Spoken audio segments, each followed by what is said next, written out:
క్రీస్తునాథుని యందు ప్రియమైనటువంటి సహోదరి సహోదరులారా, మనము తపస్కాలపు 40 రోజులు క్రీస్తు సందేశంలో ఈరోజు 3వ రోజు సందేశాన్ని వినబోతూ ఉన్నాం. కాబట్టి మరి ఈ క్రీస్తు సందేశానికి మీ అందరికీ కూడా నేను స్వాగతం పలుకుతూ ఉన్నాను.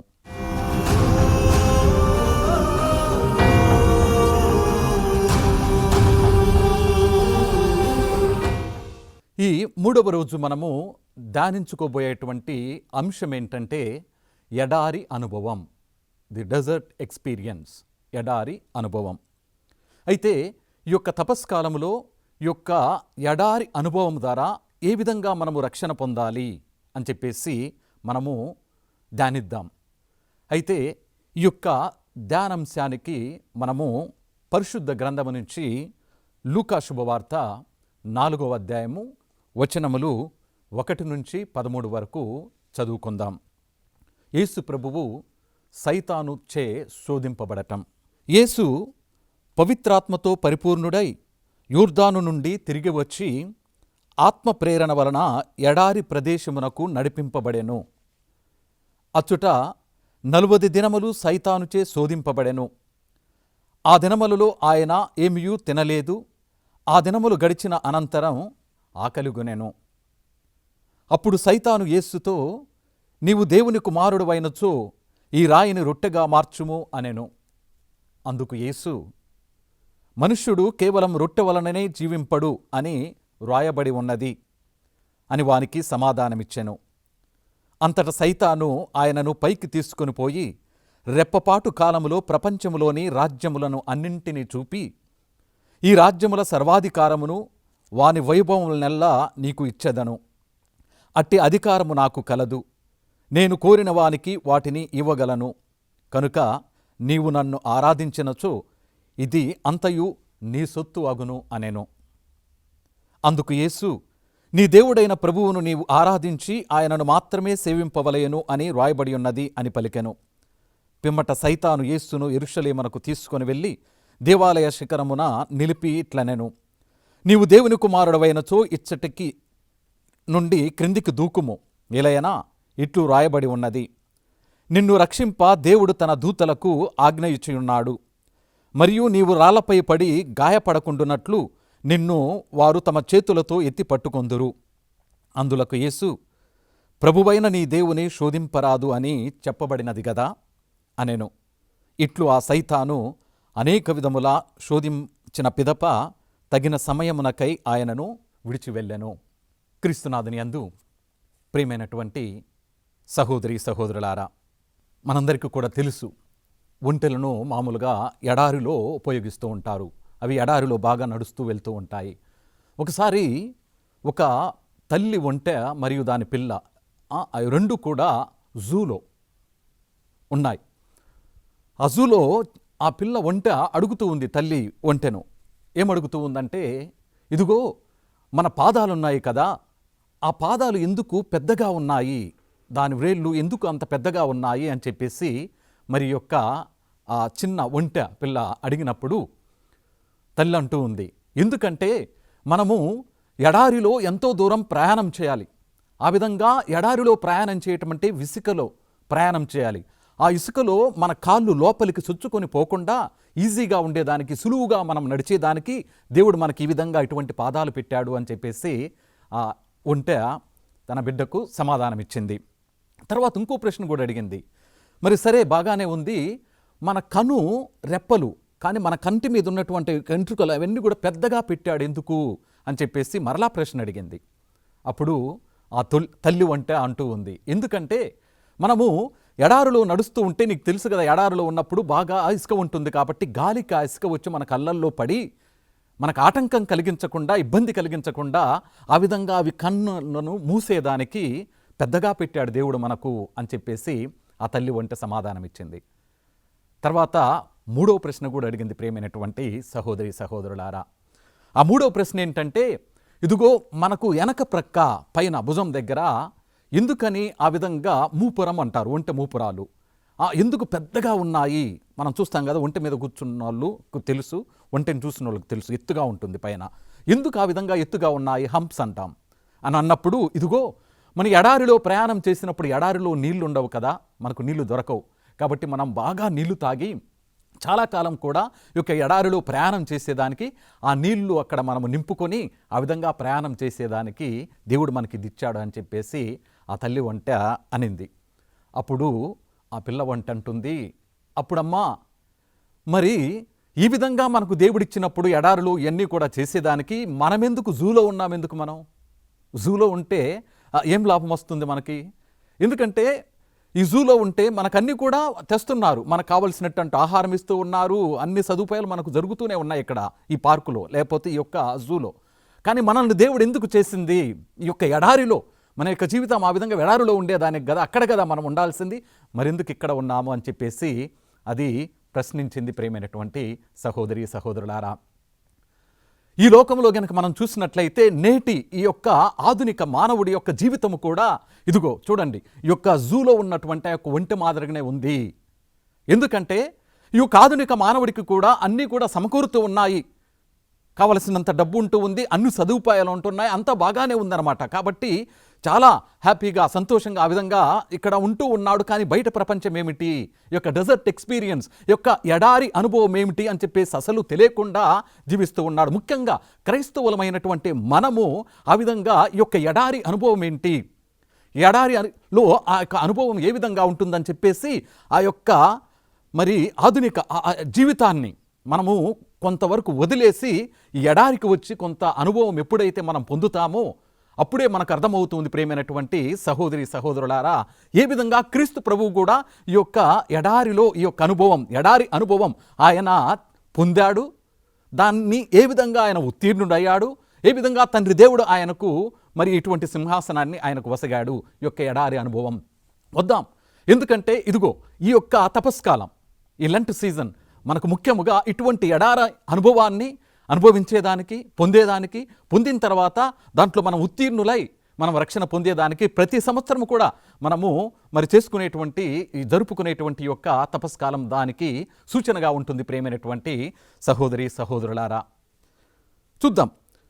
అందుకే మిమ్మల్ని అందరినీ కూడా నేను ఈ యొక్క ఎడారి అనుభవానికి ఆహ్వానిస్తూ ఉన్నాను.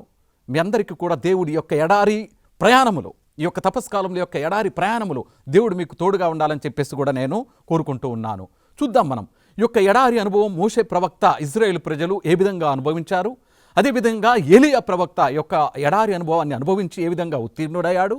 మరి మనం ఈరోజు సువిశేషపట్నంలో విన్నట్టుగా క్రీస్తు ప్రభువు కూడా ఏ విధంగా ఈ యొక్క ఎడారిలో సైతాను చేత శోధింపబడి ఆయన మరి విజయవంతుడయ్యాడు, ఉత్తీర్ణుడయ్యాడు మనం చూస్తాం. మనం గనక పాత నిబంధన చూసినట్లయితే వాళ్ళు ఇజ్రాయేల్ ప్రజలు 40 సంవత్సరాలు రాత్రింబవళ్ళు కూడా 40 సంవత్సరాలు వాళ్ళు వారి యొక్క ప్రయాణాన్ని యొక్క ఎడారిలో కొనసాగించారు. 40 సంవత్సరాలు వాళ్లకు ఎందుకు పట్టింది ఈ యొక్క ఎడారి ప్రయాణం? యాక్చువల్గా చెప్పాలంటే 40 సంవత్సరాలు అవసరం లేదు, 2 వారాల్లోనే వాళ్ళు ముగించేవాళ్ళు. మరి ఈ విధంగా 40 సంవత్సరాలు ఇజ్రాయేల్ ప్రజల యొక్క ఎడారి ప్రయాణం చేశారంటే దానికి ఒక అర్థం ఉంది. ఏంటి అర్థం అంటే, తండ్రి అయిన దేవుడు ఇజ్రాయేల్ ప్రజలను పరీక్షిస్తూ ఉన్నాడు. ఎందుకు పరీక్షిస్తూ ఉన్నాడంటే, వాళ్ళను ఈ విధంగా నేను ఈజిప్టు దేశం నుంచి, ఈజిప్టు బానిసత్వం నుంచి నేను విడుదల చేశాను. విడుదల చేసి వాళ్లకు మరి ఆ పాలు తేనె కురిసేటువంటి పారేటువంటి ఆ యొక్క భూమికి, ఆ యొక్క వాగ్దత్త భూమికి, కానా ప్రదేశానికి నేను వాళ్ళని తీసుకొని పోవాలని నేను నిర్ణయించుకున్నాను. కాబట్టి వాళ్ళకి ఆ స్వేచ్ఛను నేను ఇవ్వాలనుకున్నాను. అదేవిధంగా ప్రేమైనటువంటి సహోదరి సహోదరులారా, మరి ఏలియా ప్రవక్త కూడా చూడండి, ఆ జెజెబేలు రాణి ఆయన్ను చంపాలనుకున్నప్పుడు ఆయన ఎడారిలోకి వెళ్ళిపోయాడు.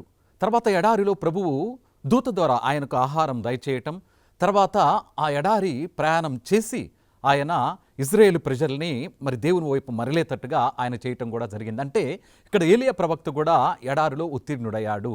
మనం చూసాం ఈరోజు చదువుకున్నటువంటి మరి సువిశేషపట్నంలో క్రీస్తు ప్రభువు కూడా ఏ విధంగా ఉత్తీర్ణుడు అయ్యాడని చెప్పేసి. అయితే ఈ యొక్క తపస్కాలంలో ఈ ఎడారి జీవితం, ఎడారి అనుభవం అంటే మనము నిరాశ నిస్పృహల నుంచి మనము ఒక ఆశాభావానికి, ఒక నమ్మకానికి, ఒక ఆనందమైనటువంటి ఆ యొక్క జీవితానికి మనము ప్రయాణం చేయటం, ప్రవేశించటం. అయితే ఈ యొక్క ఎడారి ఏంటి మనందరికీ కూడా తెలుసు. ఎడారి ఏ విధంగా ఉంటుంది, మనం మామూలుగా దాని యొక్క అర్థం తీసుకున్నట్లయితే మనందరికీ కూడా తెలుసు. ఎడారిలో ఏది కూడా దొరకదు. ఇసుక ఎక్కువగా ఉంటుంది, పగలు చాలా వేడిగా ఉంటుంది, రాత్రిపూట చల్లగా ఉంటుంది, తర్వాత నీళ్లు దొరకవు, జీవము లేని ప్రదేశం ఎడారి. అదే మనము ఆధ్యాత్మికంగా గనక దాన్ని చూసుకున్నట్లయితే ఒంటరితనానికి, ఏకాంతానికి మరియు ధ్యానానికి కూడా మెడిటేషన్ అండ్ కాంటెంప్లేషన్ దానికి కూడా ఒక చిహ్నంగా ఈ యొక్క ఎడారి ఉంటూ ఉంది ప్రియమైనటువంటి సహోదరి సహోదరులారా.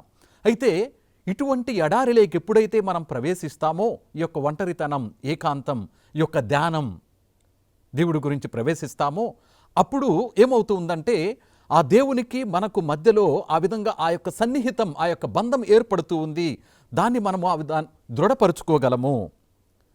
అప్పుడు మరి ఈ యొక్క ఎడారి, ఈ నిరాశ, నిస్పృహ మరియు నిస్సహాయత, ఈ బాధలు, కష్టాలు, వీటంటి నుంచి కూడా మరి ఇవే మనం చూస్తాం, చాలాసార్లు కూడా చెప్తూ ఉంటాం కదా మనము, నా జీవితం ఎడారి జీవితం అయిపోయింది.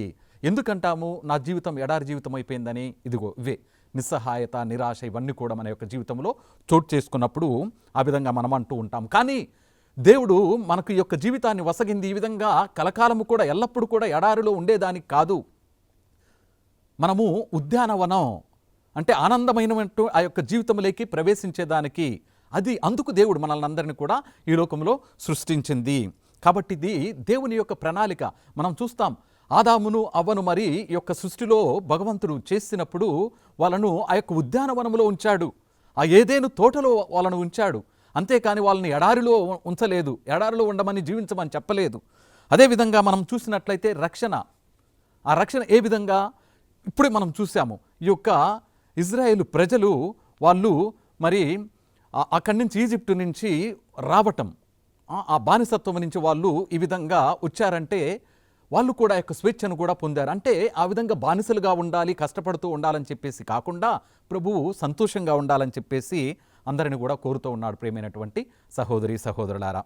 అయితే మనం చూస్తాం యేసు ప్రభువు చేసినటువంటి యొక్క వాగ్దానం ఎలా నెరవేరింది. ప్రభువు కూడా ఎడారిలో కాదు కదా సమాధి చేయబడింది.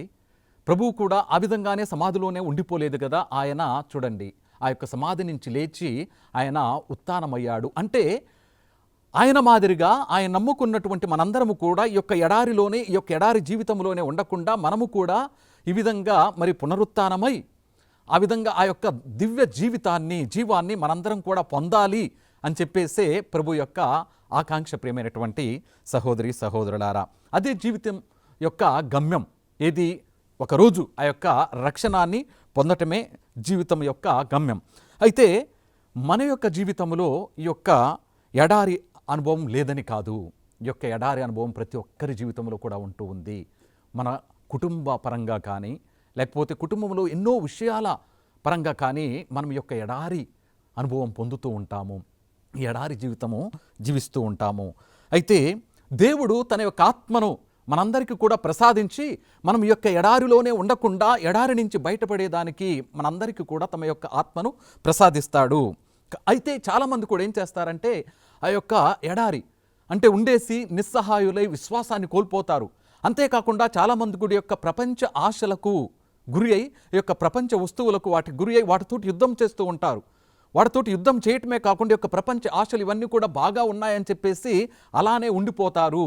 అలానే ఉండిపోయినప్పుడు ఇంకా వాళ్ళు ఆ ఎడారిలోనే ఉండిపోతారు. ఈ ఆత్మ ప్రేరణ వల్ల, ఈ ఆత్మతోటి, శక్తితోటి వాళ్ళ యొక్క ఎడారి నుంచి బయటపడి ఆ విధంగా ఉద్యానవనమైనటువంటి యొక్క పరలోక రాజ్యములో ఆ యొక్క మోక్ష రాజ్యాన్ని చేరుకునేదానికి మరి యొక్క పవిత్రాత్మను వాళ్ళు పొంది కూడా దాన్ని పవిత్రాత్మ ప్రకారం వాళ్ళు జీవించరు ప్రియమైనటువంటి సహోదరి సహోదరులారా. అయితే ఇప్పుడు మరి ఈ యొక్క క్రీస్తు సందేశంలో ఒక చిన్న విరామం తీసుకుందాం.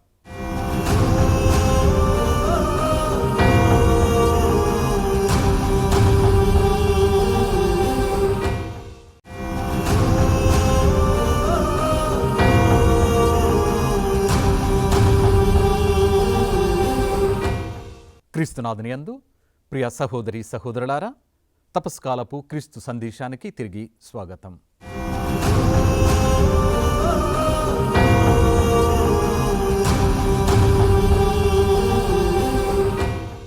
ఆ విధంగా మరి మానవుడు ఈ యొక్క ఎడారిలోనే ఉండిపోవాలని చెప్పేసి ఒక ఎందుకంటే ఈ ప్రపంచంలో చాలా కూడా ఎంతో ఆకర్షణీయంగా ఉంటాయి. అలానే ఉండిపోయినట్లయితే అదిగో ఆ పరలోక రాజ్యాన్ని చేరుకోలేడు. ఎడారిలోనే ఉండిపోతాడు. ఈ యొక్క ఎడారి అనుభవం మనల్ని మార్చాలి, మనల్ని ప్రభువు దగ్గరికి చేర్చాలి, ప్రభువుతోటి ఉండేటట్లుగా చేయాలి, కానీ ఆ ఎడారిలోనే ఉండిపోయేటట్లు కాదు. ఒకసారి ఒక పక్షి, ఒక పిల్లి కొన్ని క్రిములను తీసుకొని వెళ్ళటం చూసింది. దానికి నోరూరింది. అబ్బా, ఆ క్రిములు గినక నేను తింటే ఎంత బాగుంటుందో అని చెప్పేసి అనుకుంది ఆ పక్షి. అప్పుడు ఆ పిల్లిని అడిగింది, నాకు ఒక్కొక్క పురుగును నాకు ఇస్తావా అని అంటే, ఇస్తాను, ఎందుకు ఇవ్వను, కానీ వీటికి ఒక రేటు ఉంది అని చెప్పింది. ఎంత అని చెప్పేసి ఆ పక్షి అడిగినప్పుడు, ఇదిగో నీ రెక్కలు ఉన్నాయి కదా, నీ రెక్కల్లో నాకు ఒక ఫెదర్, ఒక ఈక నాకు ఇస్తే నీకొక పురుగునిస్తాను అని చెప్పేసి అనింది. అప్పుడు తీసింది, ఒక పక్షి ఒక ఈకను తీసి ఇచ్చింది. తర్వాత ఆ క్రిమును ఇచ్చింది, తినింది. బాగా ఉందని చెప్పేసి, అబ్బా ఇంకోటి ఇస్తావా అని చెప్పేసి ఆ విధంగా ఆ యొక్క ఈకలను తీసేసి ఇస్తూనే ఉంది. చివరికి ప్రియమైనటువంటి సహోదరి సహోదరులారా, చూడండి, ఆ ఆహారం కోసం ఆకర్షణీయంగా ఉంది, బాగా ఉంది, అబ్బా తింటే ఎంత ఆనందంగా ఉంటుందో, తృప్తిగా ఉంటుందో అనుకుంటూ ఉంది. ఇక్కడ తన ఈకలు పోతున్నాయని చెప్పేసి చూసుకోవటంలో చూడండి, యొక్క ఆకర్షణ, ప్రపంచ ఆకర్షణలు ఎలా ఉంటాయో చూడండి. చివరికి ఆ చివరి ఈకతో సహా ఇచ్చేసింది. ఇచ్చిన తర్వాత ఆ పిల్ల ఏం చేసింది, ఇక ఈ యొక్క పక్షిని పట్టుకోవాలని చెప్పేసి వచ్చినప్పుడు ఇది తప్పించుకోవాలనుకుంది. ఈ యొక్క పక్షి తప్పించుకోవాలనుకున్నప్పుడు తప్పించుకోగలదా? తప్పించుకోలేదు. ఎందుకంటే ఈకలు మొత్తం కూడా ఆ పిల్లికి ఇచ్చేసింది. ఎందుకు ఇచ్చింది? ఆకర్షణ. చూడండి, ఆ యొక్క ఆహారం అది బాగుంటుందని చెప్పేసి. ఈ లోకంలో కూడా ఇటువంటి ఆహారాలు ఎన్నో ఉంటాయి ప్రియమైనటువంటి సహోదరి సహోదరులారా. చూడండి, ఇక్కడ ఆ విధంగా దానికి గురి అయింది, అది మరి తప్పించుకోలేకపోయింది, దాంట్లో మరణం పొందింది, ఆ పిల్లి చేతిలో పడిపోయింది.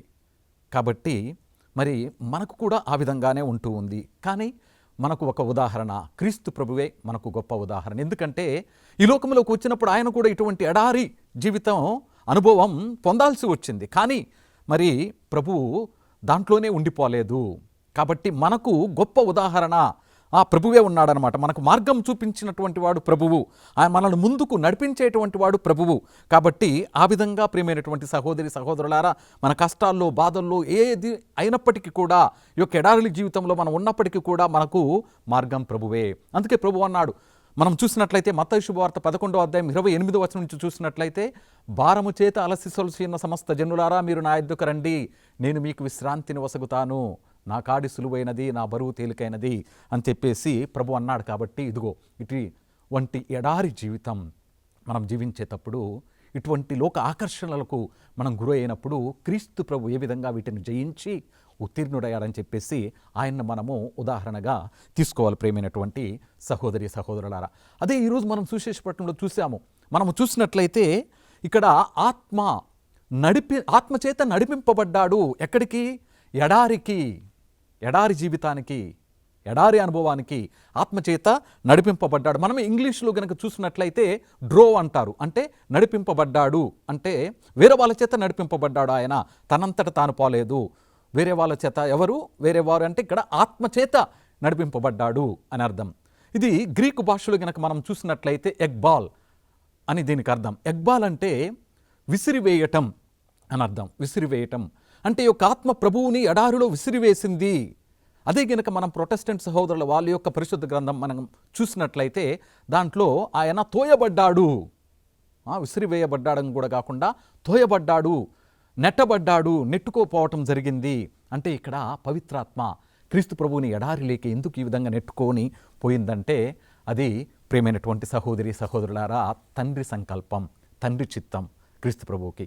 ఎందుకు ఈ విధంగా ప్రేమామూర్తులైనటువంటి తండ్రి దేవుడు కానీ పవిత్రాత్మ కానీ ఈ విధంగా మరి క్రీస్తు ప్రభువుని ఎడారిలోకి పోవటం జరిగింది అంటే, అది దానికి ఒక ముఖ్యమైనటువంటి కారణం ఉంది. ఎందుకంటే ఈ లోక జీవితం ఎంత పాపభూయిష్టమైందో, ఈ లోకంలో ఉన్నటువంటి మానవ జీవితం ఎంత దుర్బలమైందో, ఎంత బలహీనమైందో, ఆ విధంగా మానవుడు ఏ విధంగా ఊరికనే ఈ యొక్క పాపములో పడిపోతూ ఉంటాడో, అది మానవ స్వభావం ధరించినటువంటి క్రీస్తు ప్రభువు దైవకుమారుడుగా ఆయన కూడా అనుభవపూర్వకంగా తెలుసుకోవాలి. చూడండి, మనం ఎంత బలహీనులమో, మన మనసు ఎంత బలహీనమో ఆయన కూడా అనుభవపూర్వకంగా తెలుసుకోవాలని చెప్పేసి తండ్రి సంకల్పం మీద అందువలన నెట్టబడ్డాడు. ఆయన ఎడారిలోకి నెట్టబడ్డాడు, ఎడారి అనుభవం పొందటానికి, ఎడారి జీవితంలోకి.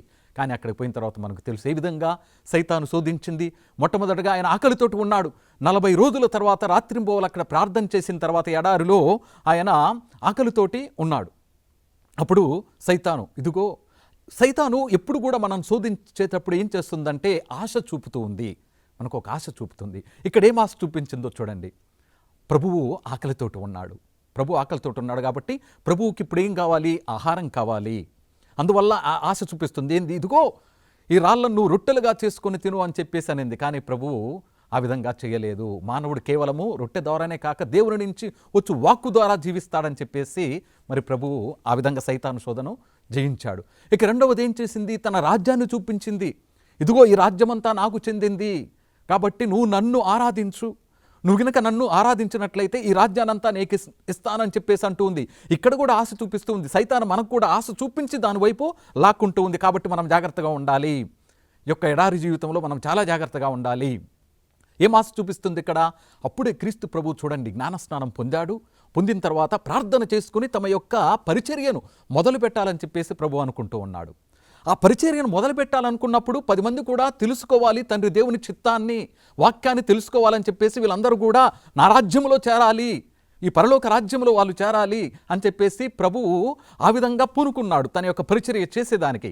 అక్కడ ఆశ చూపిస్తుంది. చూడండి, నీకెందుకు ఇంత కష్టం, నువ్వెందుకు కష్టపడాలి, నువ్వు కష్టపడాల్సిన అవసరం లేదు, ఇదిగో ఈ రాజ్యమంతా నాదే, నువ్వు నన్ను గనక ఆరాధిస్తే సింపుల్గా ఈజీగా నీకు ఇచ్చేస్తాను, ఈ రాజ్యం నీదైపోతుంది.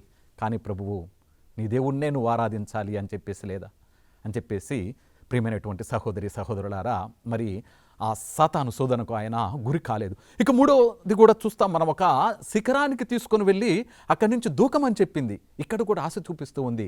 ఎందుకంటే నువ్వు ఈ విధంగా వచ్చావు కదా, 10 మంది నీకు సపోర్ట్ చేయాలని చెప్పేసి, నీతో ఉండాలని చెప్పేసి ఖచ్చితంగా మనిషి కోరుకుంటాడు. కాబట్టి ప్రభువు కూడా కోరుకుంటున్నాడు. కాబట్టి ఇక్కడ ఏమంటుందంటే, నువ్వు దీని మించి దూకినట్లయితే ఇదిగో దేవదూతలు వస్తారు, నిన్ను కాపాడతారు. కాబట్టి ఆ విధంగా నీకు అందరూ కూడా ప్రజలు, అబ్బా ఈయన శిఖరం నుంచి దూకాడు, ఈయనకేమి కాలేదు, దేవుడు దేవదూతలను పంపించాడని చెప్పేసి ఆ విధంగా నీకు జేజేలు కొడతారు, నీ వెనక వాళ్ళందరూ కూడా వస్తారు. ప్రభువు ఇటువంటి చీప్ పాపులారిటీ చూడండి ప్రియమైనటువంటి సహోదరి సహోదరులారా, దీనికి ఆయన లేదు. అంటే ఇక్కడ ఏంటంటే ఈ సైతాను చెప్తూ ఉంది దానికి. ఇక్కడ ప్రభువు తనంతటా తాను తన మహిమను తీసుకోదలుచుకోలేదు, తన కోసం మహిమను ప్రభువేకే మహిమ చేకూర్చాలని చెప్పేసి ఇక్కడ మరి క్రీస్తు ప్రభు అనుకుంటూ ఉన్నాడు. కాబట్టి ఈ 3 విషయాల్లో కూడా ప్రభువు నెగ్గాడు. ఈ 3 విషయాల్లో ప్రభువు నెగ్గి సాతాను మీద ఆయన ఉత్తీర్ణుడయ్యాడు, సాతాను ఆయన జయించగలిగాడు. ప్రియమైనటువంటి సహోదరి సహోదరులారా, మరి ఇది ఈ యొక్క ఎడారి. అంటే క్రీస్తు ప్రభువు జీవితం మొత్తం ఎడారి జీవితం కాదు. క్రీస్తు ప్రభు యొక్క జీవితంలో ఒక భాగమే ఈ యొక్క ఎడారి జీవితం. కాబట్టి ఆయన యొక్క సందేశము కానీ, లేకపోతే ఆయన యొక్క పరిచర్య కానీ, లేకపోతే ఆయన జీవితము కానీ, లేకపోతే ఆయన తన యొక్క జీవితాన్ని అంకితం చేసేదంతా కూడా ఎక్కడ ఎడారిలో కానే కాదు. ఆయన యొక్క జీవితంలో ఇది ఒక భాగం మాత్రమే. అయితే మరి ఆ విధంగా ఆయన ఆ ఎడారి జీవితంలో ఉన్నప్పుడు ప్రార్థనలో, ఏకాంతములో, తర్వాత ఒంటరితనములో ఆ విధంగా గడిపి, ఈ విధంగా మానవ యొక్క జీవితం ఎంత బలహీనంగా ఉంటుందో అది తెలుసుకొని అక్కడ ప్రార్థన ద్వారా తండ్రి సహాయముతోటి మరి ఆయన ఉత్తీర్ణుడై వచ్చి తన యొక్క పరిచర్యను ఆయన కొనసాగించాడు. కాబట్టి మనము కూడా ఇదిగో ఈ యొక్క తపస్కాలంలో ఈ ఎడారి జీవితంలోకి మనము ప్రవేశించి ప్రయాణం చేయాలి. ప్రవేశించి ప్రయాణం చేసినప్పుడు తెలుసుకోవాలి, ప్రభు మాదిరిగా ఈ విధంగా మనము తెలుసుకోవాలి, దృఢపడాలి. యొక్క ఆధ్యాత్మిక జీవితంలో మనం దృఢపడాలి. ఎన్నో సైతాను శోధనలు మనకు అన్నీ వస్తాయి, వాటంటి మీద కూడా మనం విజయం చేకూర్చుకోవాలి. విజయం చేకూర్చుకున్న తర్వాత, ఎందుకంటే మనం చూస్తాం మార్కు శుభవార్త 1వ అధ్యాయం 12-15 వచనాలు చూసినట్లయితే మనకు తెలుస్తూ ఉంది. అక్కడ దేవదూతలను పంపించాడు అని చెప్పేసి, ప్రభువుకి అసిస్ట్ చేయడానికి దేవదూతలను అక్కడికి పంపించాడు. అదేవిధంగా ప్రియమైనటువంటి సహోదరి సహోదరులారా, మనం ఎప్పుడైతే యొక్క ఎడారి జీవితాన్ని జీవిస్తూ ఉన్నాం, మనల్ని దేవుడు ఒంటరిగా వదిలిపెట్టడు, ఆయనకు శక్తిని మనకు దయచేస్తాడు. మనము మరి సహించలేనంతగా, భరించలేనంతగా ఆయన మనకు సైతాను శోధనలు దయచేయడు. అందుకే పౌలు గారు కూడా అంటాడు కదా, మన యొక్క శక్తికి మించి ప్రభు ఎప్పుడు కూడా మనల్ని శోధించడు, అంటే ఈ యొక్క శోధనలకు గురి చేయడు అని చెప్పేసి పౌలు గారు కూడా అంటారు. ప్రియమైనటువంటి సహోదరి సహోదరులారా, కాబట్టి ఇదిగో ప్రభు ఆ విధంగా ఎడారి ఆ జీవితాన్ని, ఆ యొక్క అనుభవాన్ని పొందిన తర్వాత బయటికి వచ్చి దేవుని యొక్క దయకు, కనికరానికి ఆయన ఒక పరికరం మాదిరిగా ఉన్నాడు. ఆ విధంగా ప్రజలందరికీ కూడా చూడండి, ఆ విధంగా ఎలా ఉంటుంది, ఈ యొక్క సైతాన్ ఏ విధంగా శోధిస్తుంది ఈ మానవుల్ని అని చెప్పేసి ఆయన తెలుసుకొని ఆ విధంగా అందరికీ కూడా ఆయన యొక్క శక్తిని ప్రసాదించి మనల్ని ఆయన కాపాడాడు. కాబట్టి ఇదిగో ఈ యొక్క తపస్కాలంలో, ఈ యొక్క 40 రోజులు ఈ తపస్కాలంలో మనము కూడా ఈ యొక్క ఎడారి అనుభవాన్ని జీవిద్దాం. ఇదిగో ఈ యొక్క ఎప్పుడైతే మేము ఎడారిలో ప్రవేశించి ఈ యొక్క ఎడారి ప్రయాణం చేస్తామనుకుంటామో అప్పుడే సైతాన్ ఎక్కువగా మనల్ని శోధిస్తూ ఉంది. సైతాన్ ఎక్కువగా శోధిస్తూ ఉంది. ఎందుకంటే ఇప్పుడు మనం ప్రార్థనలో ఎక్కువగా గడపాలని చెప్పేసి మనం అనుకుంటాం, ప్రార్థన చేయాలని చెప్పేసి మనము పూనుకొని ఉంటాం. కానీ ఇది ఎలా ఉంటుందంటే చూడండి, ఒక తోడేలు మాదిరిగా ఉంటుందన్నమాట. సాతాన్ ఎలా ఉంటుంది? తోడేలు ఏం చేస్తుంది? ఒక గొర్రెను కాళ్ళు పట్టుకొని దాన్ని పడేసి చంపదు. తోడేలు ఫస్ట్ ఏం చేస్తుందంటే గొర్రెను గొంతు పట్టుకుంటుంది. ఎందుకు గొర్రెను గొంతు పట్టుకుంటుందంటే గొర్రె గినక అరిసిందిరా అంటే గొర్రెల కాపరి వచ్చి తోడేలును చంపేస్తాడు, తోడేలును తరిమేస్తాడు. కాబట్టి చూడండి దీని యొక్క జిత్తులు మారి ఈ యొక్క ఆలోచనలు ఎలా ఉన్నాయి. వచ్చి ఈ యొక్క గొర్రెను ఫస్ట్ గొంతు పట్టుకొని ఇంకా మాట్లాడకుండా అరవకుండా చేసేస్తుంది. అప్పుడు దాన్ని చంపేస్తుంది. సాతాను కూడా అంతే. ప్రియమైనటువంటి సహోదరి సహోదరులారా, ఇగో ఈ లెంట్, ఈ యొక్క తపస్కాల ప్రయాణములో, ఈ యొక్క ఎడారి ప్రయాణములో మనం ఉన్నప్పుడు మనల్ని ప్రార్థన చేయకుండా మొట్టమొదటిగా మన గొంతు పట్టుకుంటుంది. అంటే మనం ప్రభువు దగ్గరికి పోయి విన్నవించుకోకుండా, ప్రభువుతో మాట్లాడకుండా, బంధంలో దృఢపడకుండా వచ్చి మనల్ని గొంతు పట్టుకుంది. అంటే నీకెందుకులే ప్రార్థన, పోయి టీవీ చూడు, నీకెందుకులే ప్రార్థన, పోయి కొంచెం ఆ విధంగా రిలాక్స్గా, లేకపోతే నీ ఫ్రెండ్స్ తోటి తిరుగు, ఇదిగో ఈ విధంగా వచ్చి గొంతుపడు. అంటే మనం ప్రార్థన చేయకుండా, ప్రభు దగ్గరికి పోకుండా మనం డిస్టర్బ్ చేస్తూ ఉంది, అది పక్కదారి పట్టిస్తూ ఉంది. కాబట్టి మనం జాగ్రత్తగా ఉండాలి. కాబట్టి ఒకసారి వద్దాం మనం ఈ యొక్క తపస్కాలంలో, ముఖ్యంగా ఈ సంవత్సరం ఈ యొక్క తపస్కాలంలో మనము మన యొక్క జీవితంలో ఎన్నెన్నో ఉంటాయి, చాలా పనులు ఉంటాయి, సతమతమైపోతూ ఉంటాము. అసలు కొంచెం కూడా సమయం దొరకదు, గుడికి పోవాలన్నా సమయం దొరకదు, ప్రార్థన చేయాలన్నా. కానీ అన్నీ వదిలిపెడదాం, ఆ యొక్క జీవితాన్ని వదిలిపెట్టి ఎడారిలోకి ప్రవేశిద్దాం. ఈ యొక్క ఎడారిలోకి ప్రవేశించి, ఎడారంటే నేను ముందే చెప్పిన విధంగా ఒంటరితనం, ఏకాంతం, ధ్యానం, ప్రభుతోటి ఉందాం, ప్రార్థన చేసుకుందాం. ఆ యొక్క మరి ప్రభు యొక్క బంధంలో మనము మన యొక్క జీవితాలను దృఢపరుచుకుందాం. కాబట్టి మీ అందరికీ కూడా ప్రియమైనటువంటి సహోదరి సహోదరులారా, welcome to the desert and all the best in the desert.